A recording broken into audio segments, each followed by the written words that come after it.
मुनाजरे का जो कल्चर है, इस कल्चर के अंदर आप देखेंगे नुकसानात बहरहाल ज़्यादा नज़र आते हैं मुझे, इसलिए कि बिल्कुल एक बेतरतीब ये कल्चर है हमारे यहाँ।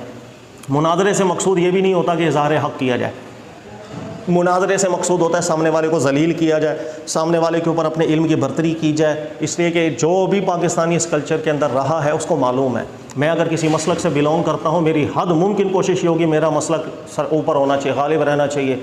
वह इजहार हक़, ज़ुहूर हक़ की नीयत किसी की भी नहीं होती है। बदकिस्मती से पाकिस्तानी कल्चर है, यहाँ पर जो मुरीद है वो कहेगा भाई मेरा पीर ऊपर होना चाहिए, जो मर्ज़ी हो जाए, जैसा मर्ज़ी हो जाए।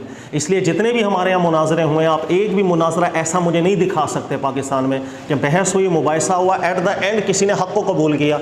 कोई हक़ को कबूल नहीं कर रहा होता। अगर हक़ का ज़ुहूर हो भी जाए फिर भी कोई हक़ को कबूल कर नहीं रहा होता। तो पाकिस्तानी कल्चर के अंदर हमने देखना है कि मुनाजरा अपने इल्म का दुरुस्त इस्तेमाल की नहज में है।